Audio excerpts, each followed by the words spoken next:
Lección número 10. La experiencia de la justificación. Inclinamos el rostro y oramos. Padre nuestro que estás en los cielos, santificado sea su nombre. Gracias porque nos permite un día más de vida. Analizaremos algunos versículos de su palabra. Suplicamos nos dé fe para poder creer de acuerdo a como está escrito. Todo lo pedimos en el nombre de Jesús. Amén.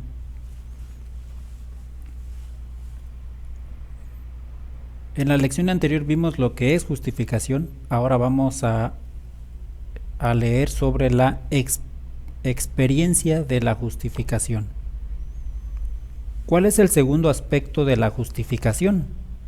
En el libro de Tito, capítulo 3, versículos 5 al 7, dice: nos salvó, no por obras de justicia que nosotros hubiéramos hecho, sino por su misericordia, por el lavamiento de la regeneración y por la renovación en el Espíritu Santo, el cual derramó en nosotros abundantemente por Jesucristo nuestro Salvador, para que, justificados por su gracia, viniésemos a ser herederos conforme a la esperanza de vida. El segundo aspecto de la justificación, tenemos que no solamente nos perdona, el segundo aspecto, lavamiento de la regeneración. Esto de lavamiento, bueno, es el bautismo. La regeneración, tenemos que, bueno, recordemos que hemos desarrollado malos hábitos, pero no nacimos con estos malos hábitos, los desarrollamos. Esta regeneración implica que ahora estos hábitos malos puedan desaparecer de nuestro carácter. ¿Okay? Entonces aquí tenemos la regeneración y por la renovación del Espíritu Santo. Porque esta renovación, bueno, recordemos que habíamos perdido la separación de Dios. Ahora esta renovación en el Espíritu Santo, ¿verdad?, nos va a ayudar a vivir una vida en justificación. Y bueno, la última parte del texto dice: justificados por su gracia, viniésemos a ser herederos conforme a la esperanza de vida. Hay una predestinación para usted y para mí. ¿Okay? Esa es la esperanza de vida. Y como vimos la lección anterior, cuando alguien te da un regalo, decimos gracias, ¿verdad? Que no suele pasar que rechaces el regalo, pero en esta ocasión, ¿verdad?, a veces el regalo que Dios nos da, esperanza de vida, bueno, muchos lamentablemente a veces lo rechazamos. ¿Cómo describió Jesús la salvación? En San Juan capítulo 3, versículo 3 dice: respondió Jesús y le dijo: de cierto te digo, que el que no naciere de nuevo no puede ver el reino de Dios. Aquí tenemos un paso indispensable: nacer de nuevo. ¿Sí? Sin esto, bueno, es imposible ser salvo. ¿Cómo describió Jesús la salvación? En San Juan capítulo 3, versículo 3 dice: respondió Jesús y le dijo: de cierto te digo, que el que no naciere de nuevo no puede ver el reino de Dios. Un nacimiento es indispensable para la salvación. El bautismo no solamente es sumergirse, ¿verdad?, por completo, va más allá. El símbolo del bautismo es morir y, bueno, nacer de nuevo.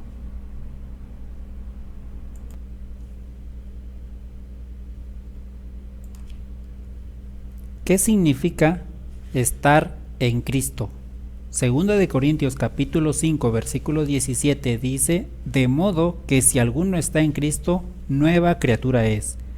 Las cosas viejas pasaron, he aquí, todas son hechas nuevas. ¿Qué significa estar en Cristo? Bueno, significa ser una nueva criatura. Una vez más, aquí en una nueva criatura, ¿verdad? Recordemos el nacimiento. Cuando nacemos no traemos tendencias, no traemos malos hábitos. Estos se desarrollan. Y si aquí nos dice que es una nueva criatura, bueno, no traemos, ¿verdad?, alguna tendencia. Y ahora podemos desarrollar lo que Jesús hizo cuando nació en esta tierra. ¿Qué hizo Él? La voluntad de su Padre. Voy a poner el ejemplo, ¿verdad? Cuando una persona no conoce a Dios, vive una vida, bueno, a su antojo y muchas veces va en contra de la ley de Dios. Pero cuando conoce a Jesús, se encuentra con Dios, esta persona en pecado elige hacer la voluntad de Dios. Y Dios no le abandona. ¿Qué es lo que hace? Bueno, ahora serás una nueva criatura en Cristo Jesús. A través del bautismo, esta persona muere. Cuando sale del agua, esa promesa que hizo en pecado, ahora la puede continuar estando en Cristo Jesús. Igual que Jesús.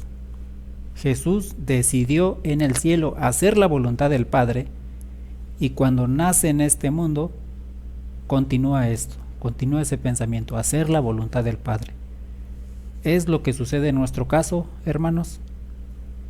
En pecado tomamos la decisión de hacer la voluntad del Padre, de vivir para Cristo, y a través del bautismo somos una nueva criatura.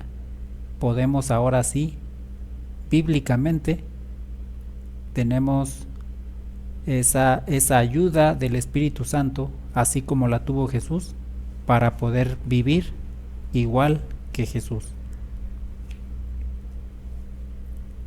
¿Qué debería pasarle al viejo hombre? En Romanos capítulo 6, versículos 6 y 7 y 11 dice: sabiendo esto, que nuestro viejo hombre fue crucificado juntamente con él, para que en el cuerpo del pecado, para que el cuerpo del pecado sea destruido, a fin de que no sirvamos más al pecado, porque el que ha muerto ha sido justificado del pecado. Así también vosotros consideraos muertos al pecado, pero vivos para Dios en Cristo Jesús, Señor nuestro. En la primera parte de esta cita nos dice, ¿verdad? El viejo hombre fue crucificado, fue muerto. La vida de pecado, ahora, a través del bautismo, es sepultada y es muerta. Esta nueva vida en Cristo Jesús, ¿verdad?, se espera que se viva de acuerdo a la voluntad de Dios. ¿Sí? Cuando alguien muere, no puede hacer obras. No las puede hacer. Eso lo sabemos, es lógico. Ningún muerto puede hacer obras o pensar algo. ¿Sí? Esto es lo lógico, eso es lo real. Eso es, ¿verdad?, lo que debería de pasar con nosotros al ser bautizados. El viejo hombre de pecado muere. En esta nueva vida, hermanos, se espera que, no practiquemos las obras del viejo hombre. Si practicamos las obras del viejo hombre, lo real es que ese hombre no ha muerto. Bíblicamente no ha muerto. ¿Por qué? Porque sabemos que un muerto no puede hacer obras. Y las obras de pecado son de un hombre de pecado o ese viejo hombre. Necesitamos fe para poder creer que esto es así. Y una vez más, si volteamos al pasado o a ver a nuestros hermanos, ¿sí?, tal vez nuestros líderes, vamos a darnos cuenta de que, bueno, tal vez el viejo hombre no ha muerto. Pero no, usted no está llamado a tomar ejemplo de nosotros, de entre nosotros. Usted está llamado a seguir el ejemplo de Jesús. No voltee a ver a los hermanos, no se vea a usted mismo. Mire a Jesús. Él es su ejemplo. Lo que estamos leyendo aquí, ¿verdad?, la última parte del texto, consideraos muertos al pecado pero vivos para Cristo, eso se logra viendo a Jesús. Eso se logra teniendo la fe de Jesús. ¿Qué fe tuvo Jesús? Bueno, esa fe que lo que él leía en la Biblia lo daba por hecho. Así es, no hay duda. Aquí estamos leyendo que ese viejo hombre debe ser crucificado, debe morir para poder tener una nueva vida en Cristo Jesús, nueva criatura. Eso es bíblico y eso es así, hermano. Tenemos que creer, tener esa fe que así es y aceptar la realidad. Si el viejo hombre no ha muerto en mí, entonces tengo que reconocer primero que no ha muerto y entonces el segundo paso es decirle a Dios que me ayude para cada día morir para Cristo, morir ese hombre, ese viejo hombre y vivir para Cristo. Pero necesitamos esa renovación diaria. ¿Cómo trata Dios con este problema de pecar? En 1 de Juan capítulo 2 versículo 1 dice: hijitos míos, estas cosas os escribo para que no pequéis. Y si alguno hubiere pecado, abogado tenemos para con el Padre, a Jesucristo el justo. Bien, si aún estamos acostumbrados o arraigados a algún pecado, bueno, ahí tenemos la esperanza, tenemos la promesa, ¿sí? Si alguno peca, abogado tenemos para con el Padre. Solo quiero recordarles algo, que este texto no es para siempre. No es para siempre. Este texto va a llegar a su final. El tiempo de gracia termina y este texto ya no se va a aplicar más. Después del tiempo de gracia, este texto no va a ser aplicable. Si alguno hubiere pecado, ya no tenemos abogado para con el Padre. Mientras esta gracia la tengamos, ¿qué significa aprovecharla? Bueno, vivir como Jesús vivió, ¿sí?, haciendo la voluntad del Padre. Esto nos va a llevar, bueno, a vivir sin pecar. No es porque nosotros podamos, no es porque podamos ver a alguien, no. Es porque la Biblia lo dice y Jesús es nuestro ejemplo a seguir. ¿Cuál es la forma en que Dios logra esta meta? ¿Cómo Dios puede lograr hacer que nosotros muramos al pecado, vivir para Cristo, vivir haciendo la voluntad de Dios y no pecar? En Filipenses capítulo 2 versículo 5 dice: haya pues en vosotros este sentir que hubo también en Cristo Jesús. Primera pregunta sobre este texto: ¿qué sentir hubo en Cristo Jesús? El sentir que hubo en Cristo Jesús es que Jesús se propuso en su corazón hacer la voluntad del Padre. Ese era su deleite. No cuestionaba esa autoridad. Se gozaba en hacer la voluntad de su Padre. Ese sentir, dice este texto, que debe estar en nosotros. es la única forma que se puede lograr. Y bueno, ahí está el llamado. El sentir que hubo en Cristo Jesús puede ser una realidad en nuestras vidas. En Mensajes Selectos, volumen 1, página 461, dice: habiéndonos hecho justos por medio de la justicia imputada de Cristo, Dios nos declara justos y nos trata como a tales. Justificados pues por la fe, tenemos paz para con Dios por medio de nuestro Señor Jesucristo. Una vez más, a través de la justificación, ¿verdad?, podemos tener paz para con Dios y nos declara justos. Continuando la cita, dice: esta separación de estas palabras de declararnos justos y hacernos justos no es bíblica, no están separadas.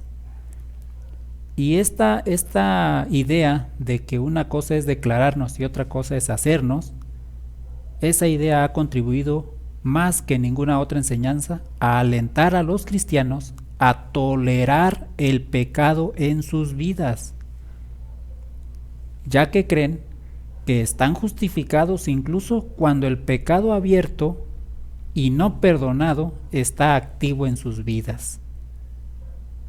Esto no es así. Okay. A veces con lo que acabamos de leer, ¿verdad?, podemos llegar a pensar que Jesús me declaró justo, aunque el pecado estoy pensando en volverlo a practicar. Estoy pensando en el futuro volver a practicarlo, pero como ya pedí perdón, entonces ya soy justificado y entonces soy santo. Esto es un error, ¿verdad? Recordemos que el propósito de Jesús, lo vimos en la lección 1, el propósito de Jesús es salvar a su pueblo de sus pecados. Si llevamos una vida de pecado, entonces el salvarnos es ya no llevar esa vida de pecado. ¿Okay? Bien, vimos la lección número 10, la experiencia de la justificación. Dios nos hace justos, nos declara justos cuando confesamos nuestros pecados, ¿verdad? Y esto de ser una nueva criatura en Cristo Jesús debe ser una experiencia diaria. ¿Okay? Recordemos que, esto de la justificación en experiencia es vivirla. ¿Cómo se puede vivir la justificación? A través de la fe. ¿Sí? A través de la fe, si usted cree, ¿verdad?, y si Dios le ha limpiado, ha restaurado su relación con Dios, la pregunta es: ¿por qué volver a romper esa relación con Dios? ¿Por qué volver a separarnos de Dios? ¿Por qué? ¿Qué de bueno ha hecho el pecado por usted? Es una pregunta que debemos contestar, ya que esta respuesta nos va a ayudar para saber que el ciclo va a terminar. No podemos estar toda una vida pidiendo perdón y confesando nuestros pecados. No, ese no es el ciclo. Es pedir perdón, Dios te justifica, te santifica, te regenera, eres una nueva criatura en Cristo Jesús y ahora debes mantenerte ahí. Si hacemos esto, prácticamente Jesús va a volver en nuestros días para reclamarnos como suyos. Dios nos bendiga.